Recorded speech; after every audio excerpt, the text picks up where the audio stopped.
Welcome to part two of antifragile patterns. These are systems that grows from disorder, meaning kick it, bang it, toss it, get stressed about it, and that is just going to make it stronger and stronger instead of just merely being robust and withhold it or fragile to break. Today, I want to talk about how you can use your buffer time to introduce this kind of infrastructure. And this is something that I learned from Eliyahu Goldratt's book, Critical Change. So it's a concept and framework around project management. And the concept around it is around how we use the buffer. So the way you want to think about buffer is, this moment where you ask somebody for an estimate of time of how long do you think this task takes? And they say, well, 2 hours, and this one is 3 days, and that one is a month, and so on. And so as you build your project timeline, what you do is you sort of see those big chunks that you need to have, then you try to understand what are the tasks inside of them. And what ends up happening is that we have buffers happening at task level. We can have buffers happening at the chunk level or milestone level. And then we have also buffers at the project level, right? And what's very counterintuitive is that even though there are buffers at all of these levels, the most common experience that we have is that projects are often running over time and over budget, and everybody seems to be very stressed about it. And that's the reality when it comes to project management. And very few people say, we were under budget and we were much faster than we could handle. And the reason why that is that there's fundamental human nature that is working against us. So despite having so much buffer put into it, think about it. Each task has a buffer. Each group of tasks has an additional buffer. Then the whole project has a buffer. And then if you talk to a customer, you're probably going to add a little bit of buffer on top of that. So potentially, and there's maybe 80% of the actual project duration is in buffers. So why do we end up not having enough time? And that is the thing where human nature is fighting against us. One of them is the student syndrome. We all been there. We had a whole semester to study, but we sort of waited until the last couple of weeks or days and crammed everything in and tried to stay up all night to just get all that information in our head and working on it. So that is one of the main things. We just wait until we feel this pressure and stress of it, and then we start implementing. The other thing that works against us is Parkinson's law. That is basically a project will expand to the time or budget that you give it. We continue to tinker on it. We maybe even finished it, but we hold on just in case between the time we finished and the time we need to deliver, something comes up, we want to improve on it, or just in case we don't want to come across as we've been overestimating our time. I recognize this from my time as a researcher in École Polytechnique, where I was working under Professor Samzad, where my supervisors were always saying, Ali, don't give away all your results right away. Always hold some back in your pocket. So whenever Professor Zad is coming and asking for, hey, do you have any results for me, that you could always sort of have something to drip. And this is a little bit this idea for multitude of reasons. We just don't communicate what we have completed at the, earlier than what's expected from us, so to say. So, and that comes, and this is also the last part of it, the multitasking mania that we can enter. So when each task has a lot of buffer in it, it means it takes a lot of, we have a lot of opportunities to sort of do them. And what happens is multiple tasks start overlapping with each other. And suddenly we find ourselves having to sort of deliver multiple tasks at the same time. And we fall into this multitasking situation, which everybody knows we're not more efficient in that situation. Everything takes longer. There's switching costs from task to task. And all of these three combined is the culprits that are behind this fact that we're losing so much of our buffers. So what is the antifragile pattern? The antifragile pattern that is presented by critical chain concept is that instead of decentralizing your buffers, putting them at those different levels, take everything in one single pot. This is like you have a river and you want to try to see how can I improve the rate of flow of water that goes down this river. If you starve the river temporarily, what happens is that the water level starts sinking and bigger boulders of stones are starting to come out, and you're like, this big thing was in the way. I couldn't see it before because the water level was so high and I couldn't see under the water. But now that I let the water sink a little bit, this big stone came out.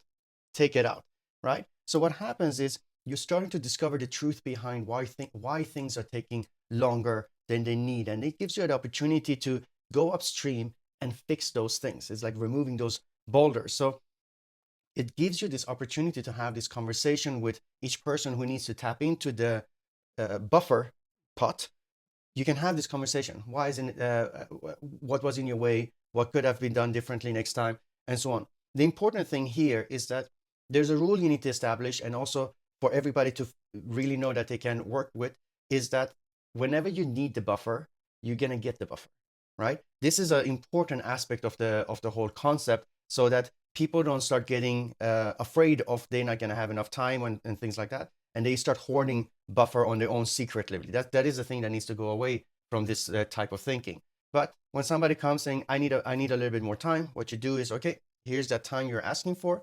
Now, but first, let's check. Why is this happening? What could have done better? This gives the whole project much more clarity of what's really there, how much buffer are we really having left. When buffers are distributed everywhere, we don't really know if we have a backup for holy shit moments, versus when we have the pot in one place and if something is happening, we know exactly how much we can tap into and what else we need to do in order to react to the situation. Here's the thing, trust is everything. If anybody feels that their time estimates are gonna suddenly turn into deadlines that they are held accountable for, they will start putting in the buffer they need in order to secure themselves from having to have those conversations with you. There's a different conversation we're having. When I was talking about, yes, you get the buffer, but let's have this conversation, we are looking together on this river and see where are the boulders, how can we take them out, right? But when you're having an accountability conversation, you're looking at each other and you're like, why haven't you delivered? Well, I was telling you it was just an estimate. Well, it became a deadline and you didn't deliver on the deadline, but it was an estimate. I don't care. You said this. Maybe you're familiar with this situation where you're telling somebody, yeah, I think it's going to take this much time. And then suddenly it turned into a deadline and you need to work night shifts in order to deliver on that deadline. If that's by choice, everybody agreed on it, do it like that. But if that's not what's expected, or everybody has the same expectation, you break trust, and then the buffers at task level comes back, your project gets bloated, the student syndrome, Parkinson's law, and the multitasking stuff kicks in again, and you're back at square one with working like everybody else, taking more time than you need for the projects, using more budget than you need for the projects. And it's the situation that we know about budgets for organizations who set the annual budget in the beginning, and then each team has freedom to use their budget throughout the year. Recognize the ones who've been frugal have a certain amount of budget. If they don't use it up, then the next year they're not going to get the same amount of budget, so they can't save it. And this creates all these sort of weird dynamics in companies where it comes November, December, everybody's just wasting their money because they want to have that budget again next year. With proper trust and better solutions in how to deal with buffers and budgets and so on, you can remove this behavior and make sure money and time is spent where it's needed. For event, the situation is actually more complex than that.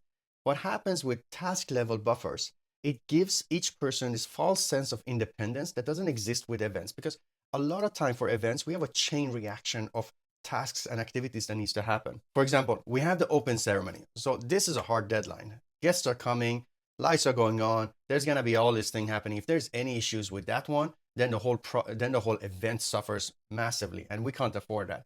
So we need to sort of really be on schedule across the time. But also here, we're giving buffers at each level, but we don't want to just have that individual sense of independency there. When Iron Team comes up to set up the rig before the audiovisual team gets to set up the sound system and lights, and the rehearsal team can get a chance to get on stage, practice to music and stuff like that. For this whole chain to be efficient, you want to make sure the moment the Iron Team is done, even though they had more time, they need to pass it on to the next team. Imagine the situation where in half an hour they could be done, but because they had 3 hour buffer, they were like, okay, let's go for lunch now. And then we finished that last half an hour and they just wasted all that buffer. They should just push through that last half an hour, give that buffer over to the audiovisual team. Maybe something happens there. Audiovisual team sets up the same situation. If they have any buffers saved, quickly pass on to the rehearsal team. Everybody needs to be a little bit more active to get that information, be able to react to that information, so we don't waste buffers in case something happens on the setup of the rig thing, something happens in the audiovisual setup or the rehearsal situation. The opening ceremony is not one that you want to delay on, right? So you don't want to waste any of your buffer. So you have to really be active and alert with how you utilize your buffers and how you communicate with everybody else what's happening and when. And this is something I want to get into a little bit, where from 20 years of doing events, this is one of the things I realized. I always wondered, why is it so difficult and people intensive to work with events? I could never understand it until we had this understanding where time, place, unit of information is multidimensional by nature for events, meaning for the same time, place information, staff, service providers, volunteers, exhibitors, speakers, guests, everybody want to know different information from that same time, place unit. And if anything changes in time or place, everybody want to have that information instantly, but they want to have it in their way and their schedules, and they don't want to necessarily have to sift through the information that is for staff when they are guests and stuff like that. I mean, we know that.